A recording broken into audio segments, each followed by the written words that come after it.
ایک دم ہی مجھے احساس ہوا کہ اس لڑکی کی یہاں پر کچھ خاص اہمیت ہے۔ ارد گرد موجود تمام مرد و زن کے چہرے سخت ہراساں نظر آنے لگے تھے۔ خاص طور سے ریوالور بردار گارڈز بہت محتاط ہو گئے تھے۔ لڑکی کی عمر 22 کے قریب تھی۔ اس نے ڈاکٹروں اور سائنسدانوں جیسا سفید کوٹ پہن رکھا تھا۔ ہاتھوں پر سفید دستانے تھے۔ اس نے بال بھی جوڑے کی شکل میں باندھ کر سفید ٹوپی میں چھپائے ہوئے تھے۔ وہ مسلسل چیخ رہی تھی اور راجن کی آہنی گرفت سے نکلنے کے لیے مچل رہی تھی۔ اس کا سرخ و سفید رنگ کورے لٹھے جیسا ہو گیا تھا۔ راجن میری طرف خونی نظروں سے دیکھ رہا تھا۔ اس کا بس نہیں چل رہا تھا، ورنہ شاید وہ نگاہوں میں ہی مجھے کھا جاتا۔ وہ لڑکی کو اپنے ساتھ لیتا ہوا بغلی دروازے تک گھسیٹتا چلا گیا۔ اس دروازے کے اوپر چھوٹا سا سرخ بلب روشن تھا اور نمایاں الفاظ میں لکھا تھا، داخلہ ممنوع ہے۔ راجن لڑکی کو گھسیٹتا ہوا اندر لے گیا۔ شیشے کی چھوٹی سی کھڑکی میں سے اس کی جھلک نظر آ رہی تھی۔ اس کی حرکات و سکنات میں بلا کی تیزی تھی۔ میرا شروع سے یہی خیال تھا کہ راجن ٹھیک ٹھاک قسم کا گنڈا رہا ہے اور لڑائی بھڑائی کے سارے گر جانتا ہے۔ سینئر گارڈ کے منہ سے بے ساختہ اف خدایا کے الفاظ نکل گئے۔ وہ دوڑتا ہوا باہر راہداری میں گم ہو گیا۔ چند سیکنڈ بعد میں نے کئی سینئر قسم کے افراد کو اپنے ارد گرد دیکھا۔ پھر لمبے بالوں والا پین اور کپتان جم بھی ان میں آ کر شامل ہو گئے۔ ان سب کے چہرے خوف کی تصویر تھے۔ جم نے گارڈز کو وارننگ دی، خبردار، کوئی گولی نہیں چلائے گا، یہاں سب آتش گیر مادہ ہے۔ گارڈز اس حکم سے پہلے ہی اس بات کو سمجھ رہے تھے، اس لیے ان کے چہرے لٹک کر ناف تک پہنچ گئے تھے۔ کپتان جم اور پین نے ہم سب کو بھی پیچھے ہٹا دیا۔ راجن لڑکی کو لے کر جس مستطیل کمرے میں گھسا تھا وہ لیبارٹری نما کمرہ تھا۔ یہاں فرش سے چھت تک الماریاں تھیں جن میں چھوٹے چھوٹے خانے بنے ہوئے تھے۔ میزوں پر سائنسی تجربات کے آلات رکھے تھے۔ ایک طرف چھوٹی سی موٹر چل رہی تھی جس کے ذریعے لمبوترے سلنڈروں میں کوئی گیس بھری جا رہی تھی۔ یہ نہایت حساس قسم کی لیبارٹری تھی اور جگہ جگہ ڈینجر کے الفاظ لکھے نظر آ رہے تھے۔ راجن سائنسدان لڑکی سمیت ایک الماری کے پیچھے چھپ گیا تھا اور وہیں سے چیخو پکار کر رہا تھا۔ اس کی بکواس سمجھ میں آنے والی نہیں تھی۔ انتظامیہ کے افراد نے دیگر کئی افراد کی طرح مجھے اور صفدر کو بھی باہر کوریڈور میں نکال دیا۔ قرب و جوار میں زبردست قسم کی افراتفری نظر آنے لگی تھی۔ چند سیکنڈ بعد ایک مخصوص الارم بجنا شروع ہو گیا۔ یہ خطرے کا الارم تھا۔ اس الارم کے بجتے ہی نیلی وردیوں والے محافظ لوگوں کو خطرناک ایریا سے دور ہٹانے لگے۔ ہمیں بھی مزید پیچھے دھکیل دیا گیا۔ قریباً 10 منٹ تک وہاں زبردست سرگرمی جاری رہی۔ پریشان چہروں والے افسران تیز قدموں سے لیبارٹری کی طرف آتے اور جاتے رہے۔ پھر 2 افراد دکھائی دیے۔ انہوں نے وہی وردی پہن رکھی تھی جو بم ڈسپوزیبل یونٹ کے ارکان پہنتے ہیں۔ ان کے سروں پر ہیلمٹ تھے جن کے آگے بھرے ہوئے بڑے بڑے شیشے تھے۔ یہ دونوں افراد 10-15 منٹ اندر رہے اور پھر واپس چلے گئے۔ ان کی جگہ 3-4 مزید کمانڈو ٹائپ افراد متاثرہ پورشن کی طرف چلے گئے۔ اس دوران میں مائیکل بھی نظر آ گیا۔ وہ 3 پیس سوٹ میں ملبوس، آنکھوں پر چشمہ لگائے، بڑے ہجیانی قدموں سے متاثرہ حصے کی طرف آیا۔ اس نے ایک نظر مجھے اور صفدر کو دیکھا اور آگے بڑھ گیا۔ اس کی واپسی بھی 4-5 منٹ بعد ہوئی۔ اس کی پیشانی پر پسینے کی نمی نظر آ رہی تھی۔ مجھ سے کہنے لگا، بہت گڑبڑ ہو گئی، اس لڑکی کی جان بہت قیمتی ہے، یہ کنگ کی بھتیجی ہے، کنگ بڑا پیار کرتے ہیں اس سے، وہ حرامیوں سے لے کر لیبارٹری میں گھس گیا ہے، وہاں تو ہر طرف آتش گیر مادہ ہے، ہم اس پر گولی بھی نہیں چلا سکتے اور نہ ہی کوئی اور خطرہ مول لیا جا سکتا ہے۔ اتنے میں ایک اٹالین دوڑا ہوا آیا۔ اس نے انگلش میں مائیکل سے کہا، سر، سلنڈر کی گنجائش زیادہ سے زیادہ 400 پاؤنڈ ہے، اس میں 460 پاؤنڈ گیس بھری جا چکی ہے، وہ کسی بھی وقت پھٹ سکتا ہے۔ موٹر باہر سے بند کر دو۔ یہی تو مسئلہ ہے سر، موٹر UPS کے ذریعے چل رہی ہے اور اسے اندر سے ہی بند کیا جا سکے گا۔ اوف، حرامزادہ سور کہیں کا۔ مائیکل نے دانت پیسے۔ وہ تیز قدموں سے دوبارہ چیمبر کی طرف گیا۔ میں اور صفدر بھی اس کے ساتھ ہو لیے۔ اس نے اعتراض نہیں کیا۔ ہم چھوٹے کوریڈور سے گزر کر لیبارٹری کے سامنے پہنچ گئے۔ اندر سے راجن کے بولنے کی آوازیں آ رہی تھیں لیکن پلے کچھ نہیں پڑ رہا تھا۔ مائیکل سے اجازت لے کر میں دروازے کے قریب گیا اور راجن سے بات چیت کی کوشش کی۔ اس کے دماغ کو ہوا چڑھی ہوئی تھی اور وہ گالیاں بکنے کے سوا اور کچھ نہیں کر رہا تھا۔ بس 1-2 لفظ سمجھ میں آئے جن سے پتہ چلا کہ وہ سب کو مارنے اور قتل کرنے کی دھمکیاں دے رہا ہے۔ جس سلنڈر میں خودکار طریقے سے گیس بھری جا رہی تھی وہ کھڑکی میں سے دکھائی دے رہا تھا۔ سلنڈر کے اوپر لگا ہوا بیرومیٹر اپنی سوئی کے ذریعے خطرے کے نشان کو ظاہر کر رہا تھا۔ راجن ایک الماری کے عقب میں تھا۔ اس کا سر اور پیشانی کا تھوڑا سا حصہ الماری کے عقب سے دکھائی دے رہا تھا۔ یہاں سے اس کو نشانہ بنایا جا سکتا تھا لیکن نشانہ خطا ہونے کی صورت میں گولی کہیں اور جا لگتی اور اس لیبارٹری سمیت ارد گرد کے کئی کمرے دھماکے کی زد میں آ جاتے۔ وقت 2 دھاری تلوار کی مانند گزر رہا تھا۔ ایک طرف لڑکی کی جان بچانے کی ضرورت تھی اور دوسری طرف سلنڈر کو بند کرنا بھی ضروری تھا۔ ایک گارڈ نے بتایا کہ ابھی 2 منٹ پہلے ایک گارڈ نے اندر جا کر موٹر بند کرنے کی کوشش کی تھی، مگر اغوا کنندہ نے چیخ چیخ کر آسمان سر پر اٹھا لیا۔ اس نے مس صاحبہ کا سر زور زور سے دیوار کے ساتھ ٹکرانا شروع کر دیا اور نشتر مار دینے کی دھمکی دی۔ اچانک میرے ذہن میں ایک بات آئی۔ صفدر کا نشانہ ہمیشہ سے بے عیب رہا تھا۔ وہ رائفل اور ریوالور وغیرہ کے ذریعے بڑے اعتماد سے نشانہ لیتا تھا۔ میں مائیکل کو لے کر باہر بڑے کوریڈور میں آ گیا۔ مائیکل، رسک تو اب لینا ہی پڑے گا۔ وہ جنگلی ہماری بات بالکل نہیں سمجھ رہا، اور اگر سلنڈر پھٹ گیا تو کچھ بھی باقی نہیں رہے گا۔ کیسا رسک لوگے تم؟ مائیکل نے جھلائے ہوئے لہجے میں پوچھا۔ شوٹ کرنے کا رسک۔ اس اتر پردیشی کو شوٹ کیا جا سکتا ہے۔ تمہارا دماغ خراب ہے، وہ الماری کے پیچھے چھپا ہوا ہے۔ لیکن اس کے سر کا کچھ حصہ نظر آ رہا ہے۔ میرا خیال ہے کہ میں اسے گولی مار سکتا ہوں، صفدر نے کہا۔ لیکن اگر تمہارا نشانہ خطا ہو گیا تو سب کچھ دھماکے سے اڑ جائے گا اور تمہارے چیتھڑے بھی نہیں ملیں گے۔ اس کے باوجود میں رسک لینے کو تیار ہوں، لیکن ہم نہیں لے سکتے۔ ویرا کی جان بہت قیمتی ہے، اور وہ ویسے بھی تو مر رہی ہے۔ صفدر نے مائیکل کی بات اچکی۔ آپ خود دیکھ سکتے ہیں، سلنڈر کے میٹر کی سوئی کہاں سے کہاں پہنچ گئی ہے۔ مائیکل نے آنکھیں سے کوڑ کر کھڑکی میں سے جھانکا۔ بیرو میٹر واقعی خطرناک صورتحال پیش کر رہا تھا۔ ایئر کنڈیشن ماحول کے باوجود اس کی پیشانی پر پسینے کے قطرے نمودار ہونے لگے۔ اس نے بڑی تیزی سے سوچا اور تیزی سے ہی فیصلہ کیا۔ ایک نظر صفدر کو بغور دیکھنے کے بعد وہ بولا، ٹھیک ہے، اگر تم خود کو اس قابل سمجھتے ہو تو یہ رسک لے لو۔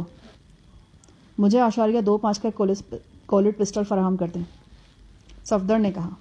1 منٹ کے اندر اندر ایک گارڈ سے کولٹ پسٹل لے کر صفدر کو دے دیا گیا۔ لمبے بالوں والے پین کا چہرہ بھی زرد ہو رہا تھا۔ ویرا نامی جو لڑکی اندر پھنسی ہوئی تھی وہ رشتے میں پین کی بھی بھتیجی تھی۔ پین نے دھیمے لہجے میں مجھ سے پوچھا، کیا یہ شخص جو کچھ کہہ رہا ہے وہ کر بھی پائے گا؟ یہ تو اللہ ہی بہتر جانتا جناب، لیکن میرا خیال ہے کہ اس وقت اس سے بہتر شخص یہاں اور کوئی نہیں ہوگا، صفدر نے کہا۔ میری درخواست ہے کہ آپ سب لوگ باہر چلے جائیں، مگر آپ وقت ضائع نہ کریں، صفدر نے پین کی بات کاٹی۔ مائیکل نے گارڈز کو اشارہ کیا۔ وہ تو پہلے سے ہی باہر جانے کے لیے تیار کھڑے تھے۔ پلک جھپکتے میں سب بھاگ گئے۔ مائیکل، پین اور کپتان جم وغیرہ بھی باہر نکل گئے۔ صرف میں کھڑا رہ گیا۔ آپ بھی جائیے شاہ جہان صاحب۔ نہیں صفدر، میں تمہارے ساتھ رہوں گا۔ نہیں شاہ جہان صاحب، پلیز آپ جذباتی باتیں نہ کریں۔ ہم دونوں کو رسک پر نہیں ہونا چاہیے، بلکہ جبکہ اس دوہرے رسک کا کوئی فائدہ بھی نہیں ہے۔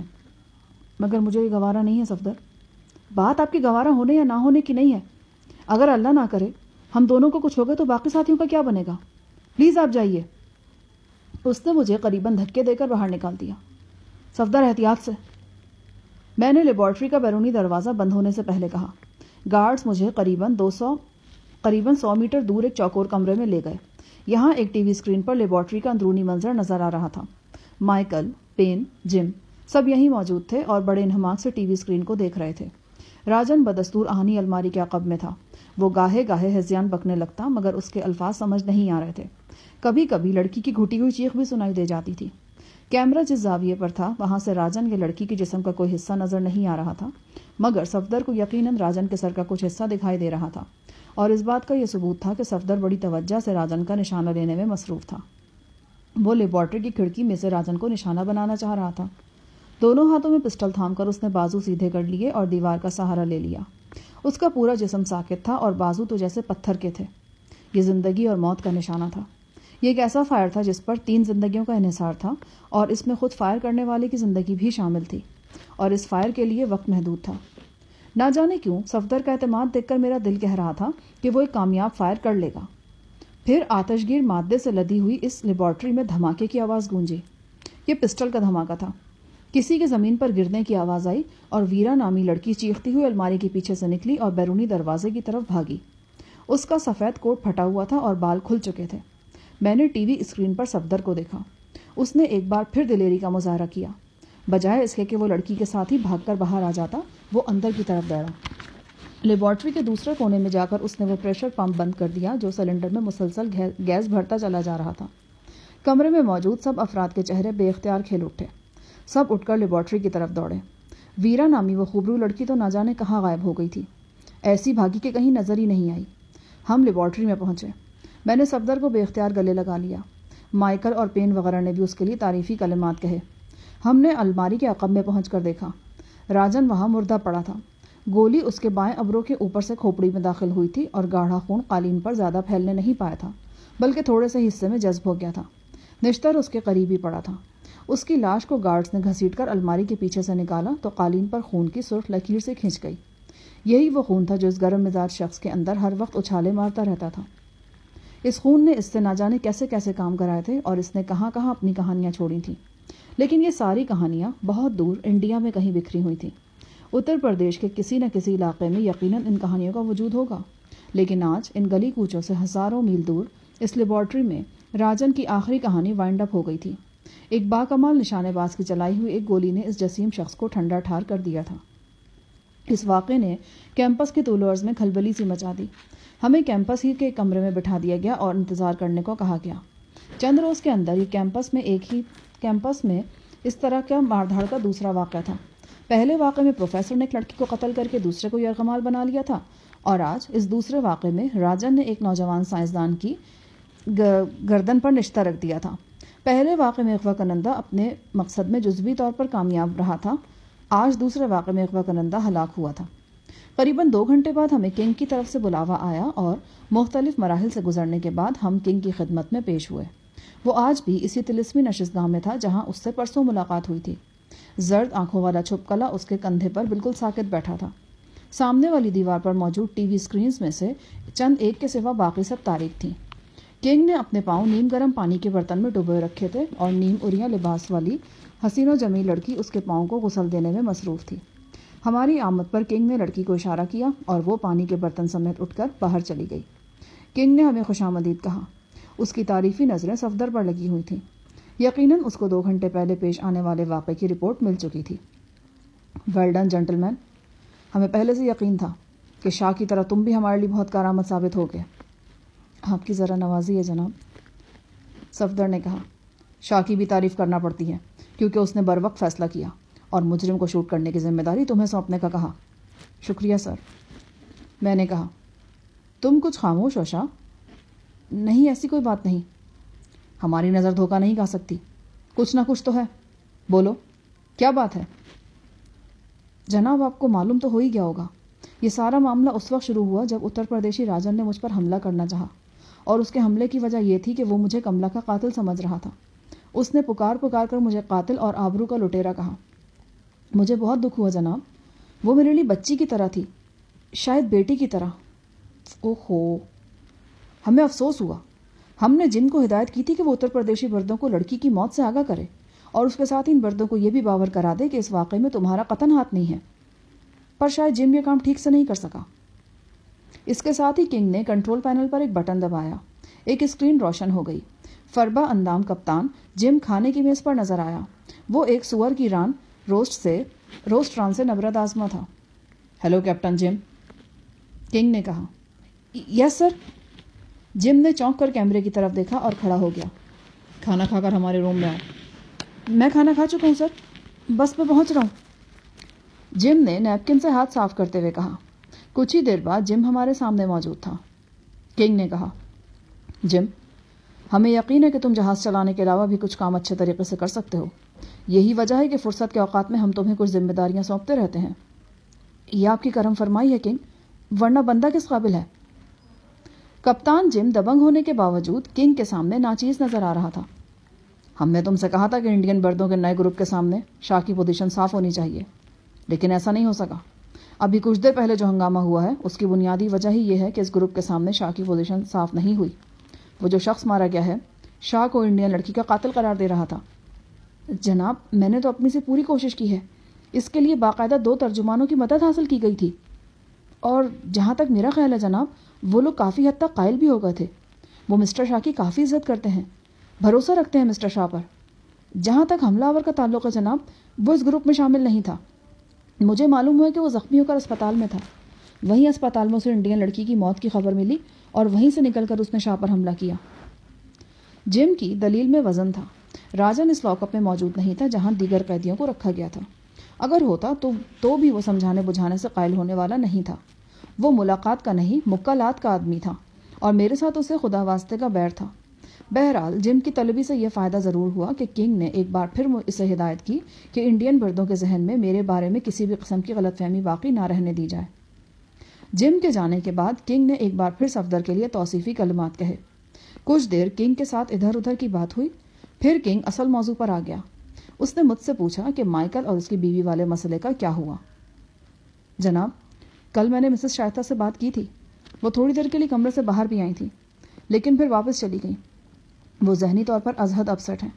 میرا خیال ہے اگر کچھ عرصے کے لیے وہ مسٹر مائیکل سے دور رہیں تو یہ ان کے اور مسٹر مائیکل دونوں کے لیے بہت مفید رہے گا۔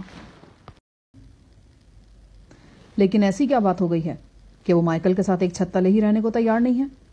ممکن ہے کہ اس شادی میں اس لڑکی کی مکمل رضامندی شامل نہ ہو، مگر جہاں تک ہمیں معلوم ہے مائیکل کا رویہ اس کے ساتھ محبت اور سلیقے کا رہا ہے۔ گستاخی معاف جناب، مسٹر مائیکل کا رویہ اپنی مسز سے بے شک شائستگی کا رہا ہے، لیکن اپنے فادر ان لا سے ان کا رویہ کسی طور بھی مناسب نہیں تھا۔ شائستہ کو اپنے والد سے بے حد محبت ہے۔ ان کی مسلسل تکلیف اور پریشانی دیکھ کر اس کا دکھی ہونا لازمی تھا۔ تاہم میرا خیال ہے کہ مسٹر اینڈ مسز مائیکل میں فوری اختلاف اور دوری کی وجہ مسز کے والد نہیں ہے۔ تو پھر کیا وجہ ہے؟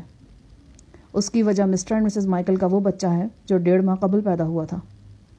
ہم وضاحت چاہتے ہیں، کنگ نے چھپکلی کی پشت سہلاتے ہوئے کہا۔ چند لمحے تذبذب میں رہنے کے بعد میں نے جواب دیا، جناب میں نہیں جانتا کہ مجھے یہ بات کرنی چاہیے یا نہیں، لیکن چونکہ آپ نے حقیقت دریافت کی ہے اس لیے میں کچھ بھی چھپانا غلط سمجھتا ہوں۔ میری معلومات کے مطابق مسٹر مائیکل کا تعلق ایک آدم خور قبیلے سے ہے۔ ٹھہرو، شاید تم یہ بتانا چاہ رہے ہو کہ مائیکل نے اپنے نومولود بچے کو کھایا ہے؟ جی سر۔ مجھے بے حد حیرت ہوئی جب میں نے دیکھا کہ کنگ کے چہرے پر کوئی تاثر نہیں ہے۔ چند لمحے کے بعد اس کے ہونٹ مسکرانے والے انداز میں کھنچ گئے۔ اس نے چھپکلے کو صوفے کے ہتھے پر رکھا، وہ رینگ کر صوفے کی پشت پر چڑھ گیا۔